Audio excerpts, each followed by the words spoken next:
dear students. Good morning. Welcome to the lectures on Controlled Release Drug Delivery System. This is Kaushika Patel, Assistant Professor, Department of Pharmaceutical Technology, LG Institute of Pharmacy, Ahmedabad. We have started with the online lectures of B.Pharm Semester 7 of the subject named Novel Drug Delivery Systems. We have started with unit number 1, that is of Controlled Release Drug Delivery System. In the first two lectures, I explained you what is the concept of CRDDS and what is the introduction of CRDDS. In this lecture, we are going to study what factors are affecting the designing of a controlled release formulation. What are the parameters related to the drug candidate that you have to consider when you are preparing a controlled release drug delivery system? So let's begin with our session. So here today we will understand the different type of properties of the drug which you have to consider during the designing of controlled release formulation. So the biopharmaceutic aspects of the drug molecule, physicochemical properties of the drug, pharmacokinetic properties of the drug, and the pharmacodynamic properties of the drug will be affecting the designing of CRDDS. Okay, so as you can see, there are three types of factors which we are going to study today. The first one, they are the biopharmaceutic properties related to the drug molecule. Second is the pharmacokinetic properties. And the third one is the pharmacodynamic properties. So let's start. First, what are the different pharmaceutic properties of the drug that are affecting the release of the drug from a controlled release formulation? Okay. So now whenever you have any dosage form, two steps are very crucial in the effectiveness of the formulation. First is the release of the drug from the formulation at the absorption site. And the second one is the absorption of the drug from the site into the body through the systemic circulation. When we have a conventional formulation, in that case, the drug release rapidly and completely immediately after its administration. So the rate limiting factor is the absorption of drug. But when you are designing a controlled release formulation, in that case, our main aim is to control the release of drug from the formulation. So our rate limiting step must be the release rate of the drug from the formulation. Whatever amount of drug releases at a particular time in the body, that should be completely absorbed into the systemic circulation. Then our formulation will give the desired result. Now, what type of drug delivery system, that means by what mechanism we are going to control the release of drug from the formulation, as well as what route is to be selected for a particular formulation, depend mainly upon the different physicochemical properties of the drug and the biopharmaceutic characteristics of the drug. So which are these characteristics? First one, molecular weight of the drug. The size of the drug candidate is very important in the absorption of the drug into the systemic circulation. When we are designing CRDDS, the main absorption mechanism that is preferred is passive diffusion. So if the drug is absorbed by passive diffusion, then its maximum size, which can be considered, is 600 Dalton. If you have a drug molecule with size, with molecular weight greater than 600 Dalton, then it will be the poor candidate for CRDDS. Second, pore transport mechanism. If drug molecule is getting absorbed by pore transport mechanism, then for spherical compound, the maximum size is 150 Dalton, and for linear compounds, the maximum size preferred is 400 Dalton. Okay, so molecular weight of the drug should be small if you want to prepare CRDDS out of that drug. Second parameter is the solubility of the drug.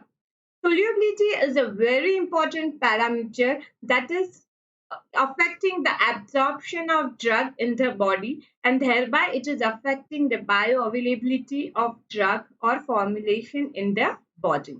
Okay, now from all the mechanisms which are available for the absorption, it is required that the drug must be present in the solution form at the absorption site. So whenever we are going to design any formulation, during the pre-formulation study, before preparing the formulation study, we have to perform solubility study of a given drug at the different physiological pH which are present in the body. And then you have to determine whether the drug is having solubility at each and every site of the body or not. So if you are selecting a drug candidate for CRDDS, then it must have solubility of at least 0.1 milligram per ml, and that is aqueous solubility. Its aqueous solubility must be 0.1 milligram per ml. Lower than that is not preferred or not accepted. The solubility will also affect the mechanism you are going to select for designing the CRDDS. Okay, these mechanisms which we are going to study in the next lecture, so I will not go in detail. But if you are going for diffusion mechanism to control the drug release, and if the drug is having very low solubility, then you cannot select diffusion system, because that system is automatically dissolution rate limited system. So now what you have to do, how you have to select the designing formulation strategy for the drug based on solubility. So if you have a drug candidate with good pH independent aqueous solubility, that means it is soluble at all the sites of the body, at acidic pH also and at basic pH also, with solubility greater than 0.1 milligram per ml, then that candidate is good for oral controlled release drug delivery system. If you have a drug with good aqueous solubility, but it is showing pH dependent solubility, that means at one site it is more soluble, at other it is low soluble, then oral delivery is not preferred. You can go for alternate route of administration like parenteral controlled release formulation or transdermal formulation. Same way, if you have a drug with solubility non-aqueous solvent, then also you have to go for parenteral controlled release drug delivery system such as intramuscular depot. Okay, so for solubility will play an important role in selecting a proper route of administration. The third parameter, that is the partition coefficient and the lipophilicity of the drug. These two parameters are directly related to each other. Now, what is partition coefficient? It is the fraction of drug that is available in an oil phase to that of an aqueous phase. So, during the pre-formulation study, you have to determine the partition coefficient of drug by using an octanol buffer system for all the pH ranges present in the gastrointestinal tract. If the drug is having higher partition coefficient value, that is greater than 1, that means that the lipophilicity of the drug is also higher. Such lipophilic compound can easily permeate through the different epithelial membranes of the body, and some can even cross the selective barriers like blood-brain barrier. And that's why they will show greater rate and extent of absorption. Okay. Now, if that compound is having high partition coefficient, it is lipophilic in nature, and so its aqueous solubility will be less. Such compounds will be able to retain in the body for a longer period of time, and that's why the candidate having higher partition coefficient, they are preferred for oral controlled release drug delivery system. Fourth parameter, that is drug pKa, that is ionization constant and the ionization rate at the physiological pH of the body. Okay. Now again, the ionization constant is a very important parameter that will also affect the absorption and the solubility of drug at a particular site. Okay. So pH and pKa, they are dependent upon each other. At a particular pH, the drug will have a particular ionization constant value. Now, most of the drugs which we use for formulation development, they are either weakly acid or weakly basic drug.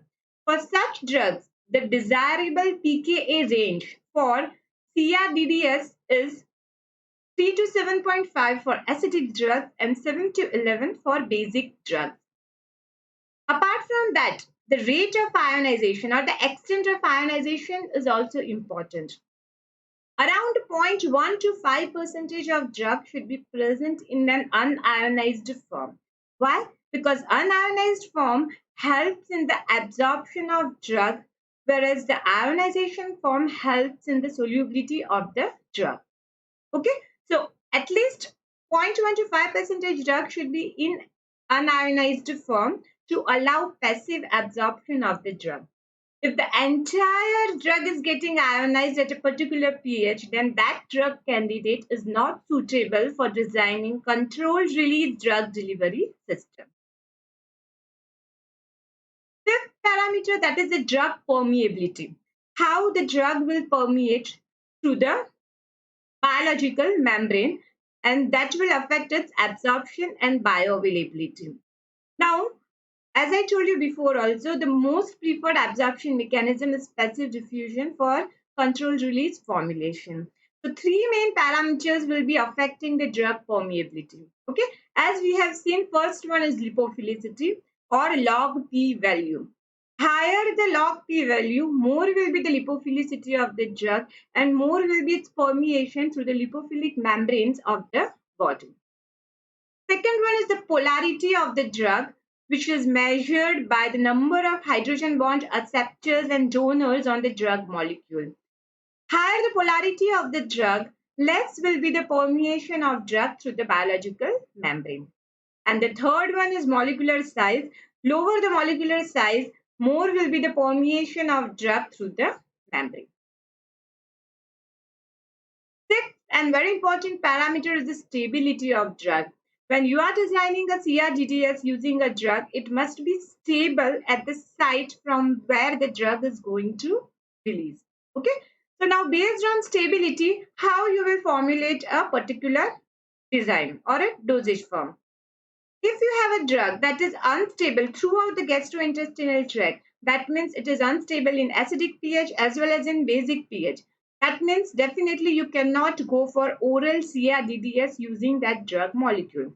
So what you can do? You can go for a parenteral formulation or a transdermal controlled release formulation so that the effect on pH, effect of pH on the drug stability can be nullified. Second, if you have a drug molecule that is unstable in gastric pH, okay, so now you have to bypass or you have to avoid gastric interaction of your drug molecule. So what you can do? You can go for a delayed and sustained release formulation. Okay, so you will delay the release in the gastric environment and then in the intestine it will release the drug in a sustained manner. Third, if you have a drug that is unstable in intestinal pH, then you have to avoid the transit of drug from the stomach into intestine. Then you can go for a gastroretentive formulation which will remain in the gastric environment for the entire duration of action.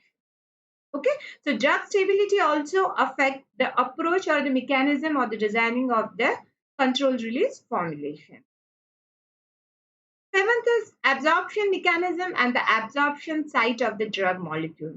Okay, now absorption is a very important parameter for the bioavailability of the drug, and there are many parameters of physicochemical properties that are affecting absorption. Okay, so that can be solubility, that can be pKa, pH of the site, binding of the drug, blood flow rate, etc. parameters affect the absorption of drug. Now, which absorption mechanism is most preferred? Okay, it is passive diffusion. If drug is getting absorbed by passive diffusion, then it is more preferred. Which mechanism is not preferred is active transport or carrier mediated transport. Because in such case, carriers play an important role in the absorption of the drug, and so the release rate which we have controlled may not be able to give the proper and desired results as per our expectation.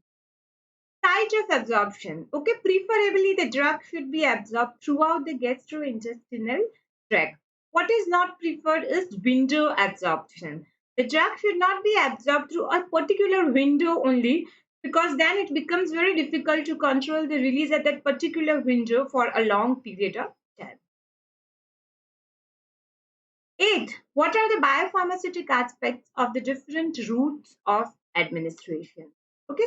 Now, oral route is obviously the most preferred route, followed by parenteral, and then in some cases you can go for transdermal.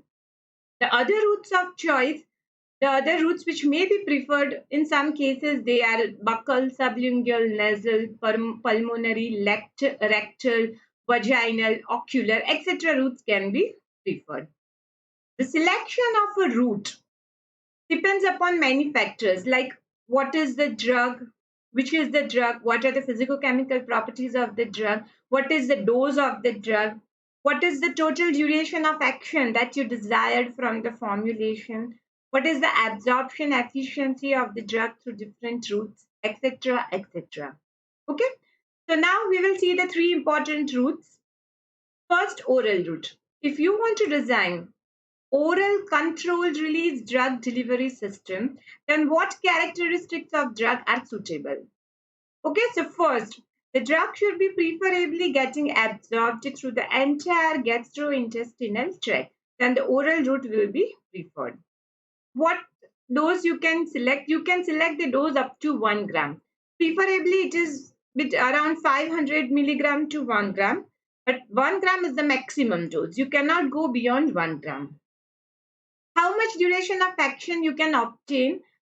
Up 12 to 24 hours sustained effect or controlled effect can be designed based on oral route.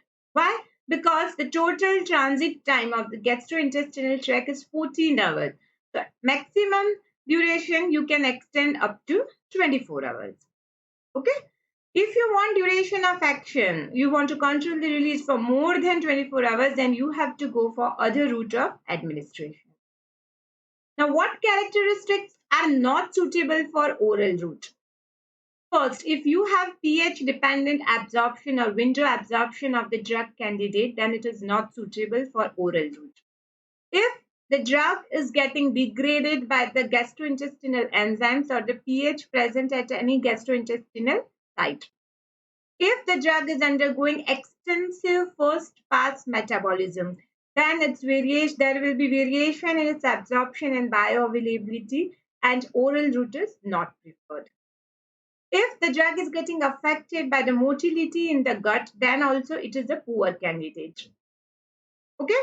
If the drug is getting absorbed through active mechanism or through carrier mediated mechanism, then also oral route is not. Okay? Next, parenteral route. When you can select parenteral route? Most importantly, if you want to extend the effect from 1 day up to 1 year, few months you want the effect of the formulation, then you can go for parenteral route in the form of intramuscular depot. The dose you can take is up to 2 ml or up to 2 gram of a drug. What factors you have to consider when you are designing a parenteral CRDDS? What is the solubility of drug in the surrounding tissue? What is the molecular weight of the drug, whether it can permeate through the tissues or not? Partition coefficient, ionization constant, the contact surface between the drug and the surrounding tissue. All these factors will affect the release rate of the drug from the formulation and its permeation through the membrane. Third preferred route is transdermal route. The transdermal route is mostly preferred when you have a drug candidate that is undergoing extensive first pass metabolism through the oral route. In such case, oral route is not preferred, so you can go for transdermal route as an alternate option. But the dose is a very important factor because transdermal route can be preferred only for potent drugs. So the preferred dose you can take is up to 10 milligram, and maximum you can go up to 50 milligram of dose. So if you have a drug with dose more than 50 milligram, then transdermal route cannot be preferred. Again, what factors will be considered? Here you have to apply the formulation on the skin. So the partition coefficient of drug through the skin. What is the condition of the skin of a patient? What is the perfusion rate of the skin? Contact area between the drug and the skin. And what is the permeability rate of the drug through the skin? So all these factors should be considered, and then a controlled transdermal route formulation can be designed. Okay, so these are all the physicochemical and biopharmaceutic properties of the drug that will be considered when you are designing a controlled release formulation. Second is the pharmacokinetic properties of the drug. What is pharmacokinetic properties? That is the absorption, distribution, metabolism, and excretion characteristics of the drug.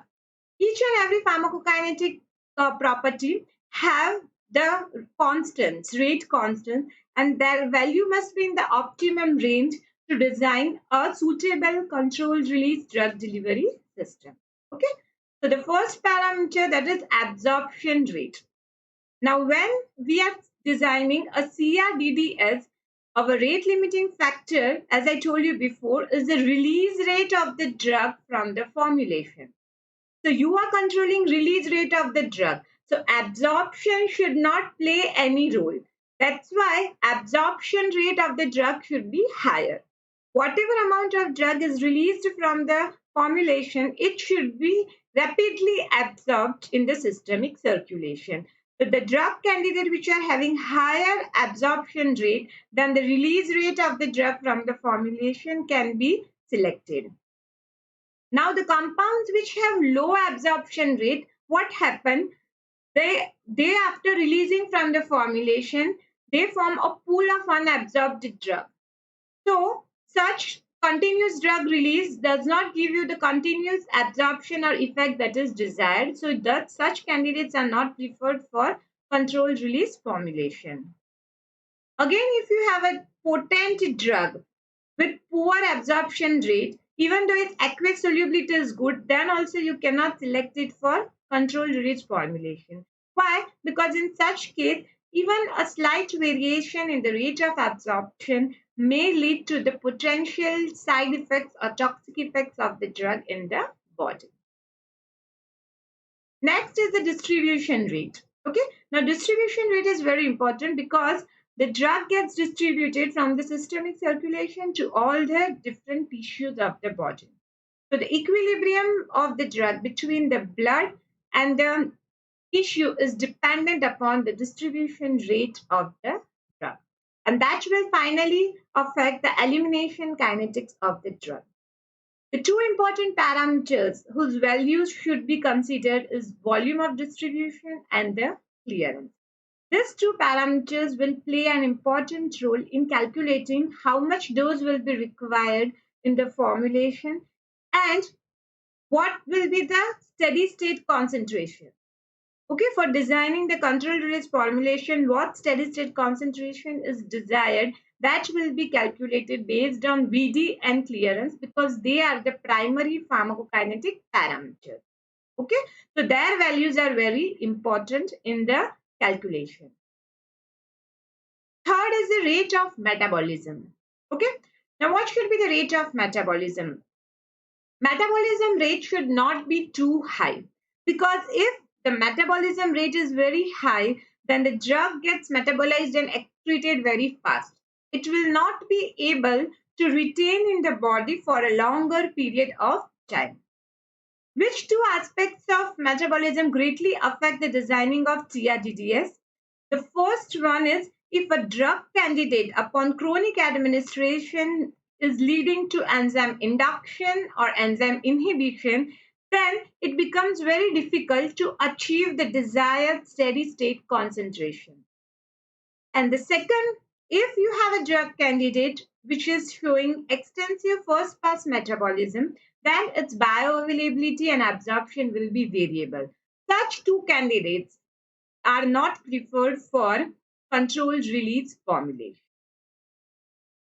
Even if you have a drug with extensive first pass metabolism and you want to prepare a controlled release formulation using it, then its rate of metabolism, its speed of metabolism should be low. Whatever is the extent of metabolism of a drug in the formulation, it should be predictable. It should be known to you, and it should not change with the route of administration. It should remain constant. Then you can select that drug to prepare a controlled release formulation. Fourth one, and the most important one, is the elimination half-life or the biological half-life of the drug candidate. This parameter, it greatly affects the selection of drug candidate. Okay. Now, normally, when you want to control the release, you want to have a constant plasma concentration. Then, whatever is the rate of absorption, same should be the rate of elimination on the other side. Okay, so if K is equal to K capital E, then you can get a constant plasma concentration in the blood and the tissues. So a drug must have a half-life, which is correlated with the pharmacological response. If the half-life is more, but it is not showing pharmacological response accordingly, then such drug is not a good candidate for designing controlled release formulation. When you are using a drug in controlled release formulation, its mean residence time should be significantly greater than that of the drug in the conventional formulation. Because our aim is to reside the drug for a longer period of time in the body. So its mean residence time will be definitely more in the controlled release formulation than the conventional formulation. So, what is the outcome based on elimination half-life? If you have a drug with half-life less than 2 hours, it is a poor candidate for CRDDS. Why? Because it will require a large amount of dose to sustain its effect in the body for 12 hours or 24 hours, which will either increase the volume very abruptly or it will increase the cost very highly. So, it is not feasible.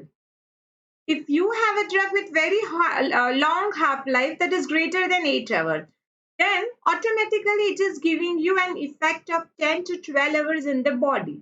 So there is no need to prepare sustained release formulation. The effect is already sustained in the body. So it is not preferred for CRDDS. But in some cases, such drugs may be designed as controlled release formulation just to reduce the fluctuations in the plasma level, to reduce the peak and trough concentration, so that the associated side effects of the drug in the body can be avoided. So what is the ideal range? The ideal range of elimination half-life should be 2 to 8 hours. Then you can design a CRDDS and you can reduce the dosing frequency of that drug. Next is dosage form index. Now what is dosage form index? It is a ratio of CSS max to CSS minimum. What is that? It is the maximum desired therapeutic steady state concentration and minimum desired therapeutic concentration rate. Okay, so that CSS which we are going to achieve, it will be in a range. One will be the minimum range and other will be the maximum range. And the average of that is known as CSS average. The ratio of these two values is dosage form index. And that ratio should be obviously 1. When that ratio will be 1, CSS max and CSS minimum will be same. That means a constant therapeutic concentration will be obtained in the body, which is what we desire. Okay. It is very important, this parameter is very important to determine the safety margin of the drug in the body.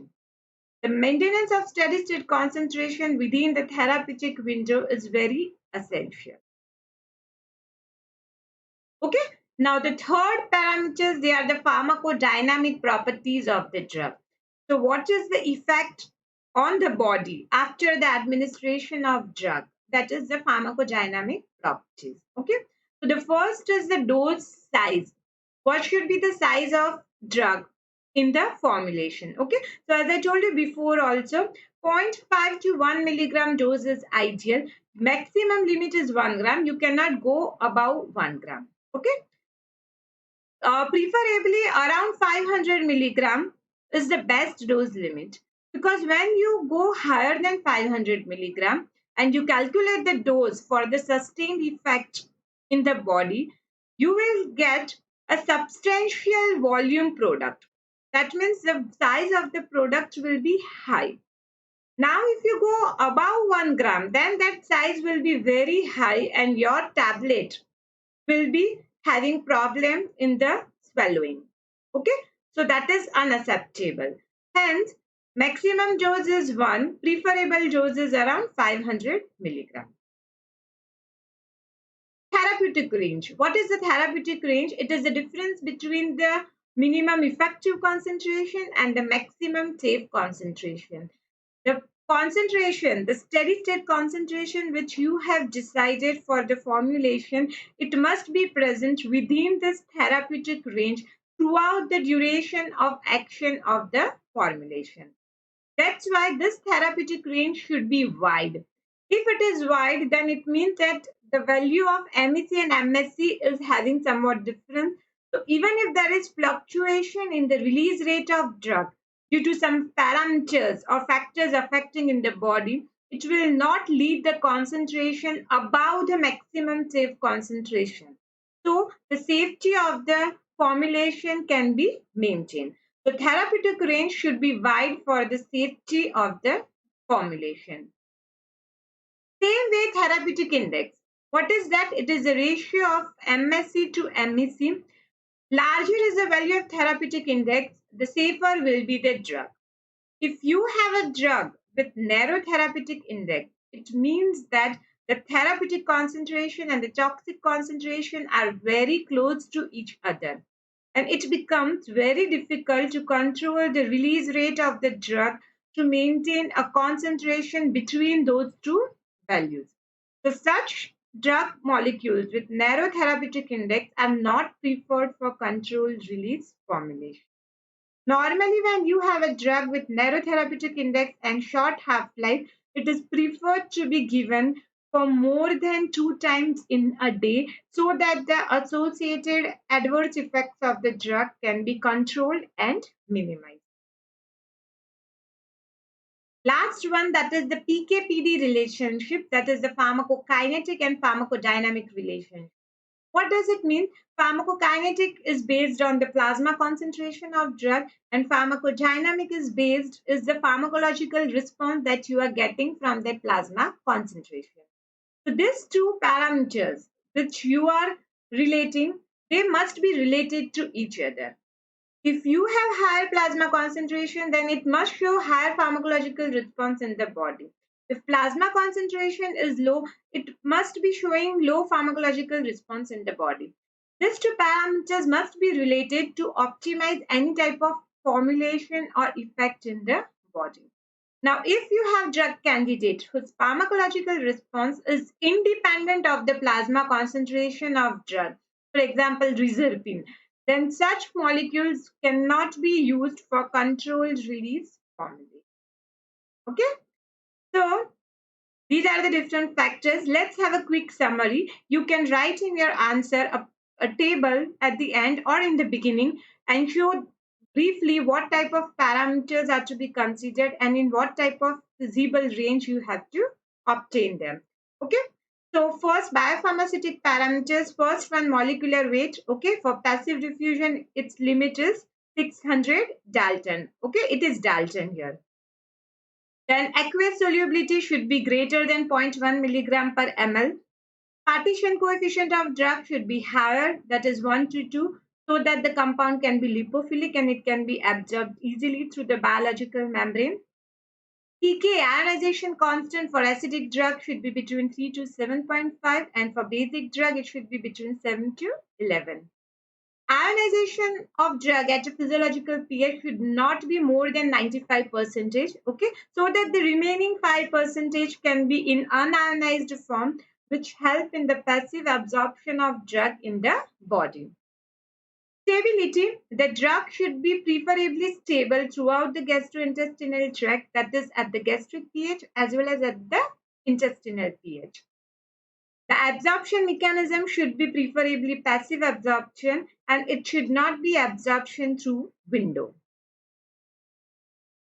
What are the pharmacokinetic properties desired? Absorption rate, it should be high than the release rate of the drug. The rate of absorption should be high, so whatever drug is released can be immediately absorbed in the body.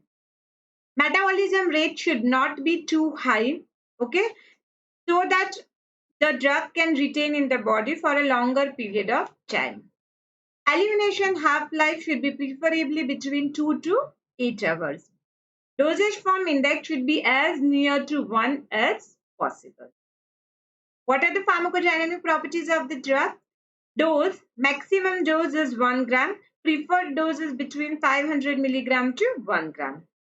Therapeutic range and therapeutic index should be as wide as possible so that the drug safety margin is higher and the associated side effects and toxic effects can be avoided. The PK-PD relationship should be good so that the drug molecule can be used for controlled release formulation. Okay, so these are all the parameters of drug that are to be considered in designing a controlled release formulation. The frequently asked question, this entire question will be asked in the exam as a whole question. That's why you have to write the points in a very subtle way. You don't have to write much the content. You have to write it in a paragraph form or in the point forms. You have to write it so that you can complete the answer of 5 or 6 marks on time. So what you will be asked, you may be asked discuss the factors affecting designing of CRDDS, or you may be asked explain the characteristics or properties of drug that affect the designing of CRDDS. In both equations, your answer will remain same. If in this characteristic of drug you are asked specific that explain the biopharmaceutic characteristics of drug, then you have to explain only the biopharmaceutic characteristics. If you are asked explain only pharmacodynamic and pharmacokinetic properties, then you have to explain only those properties. Okay, so whatever is asked in the question, accordingly you have to write the answer. Clear? Okay, so now I hope you have understood the factors which are affecting the designing of controlled release formulation.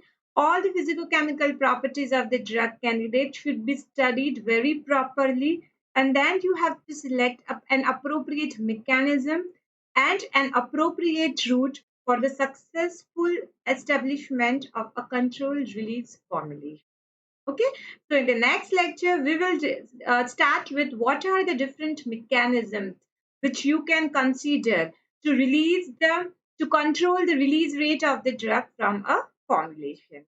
Okay, till then, take care.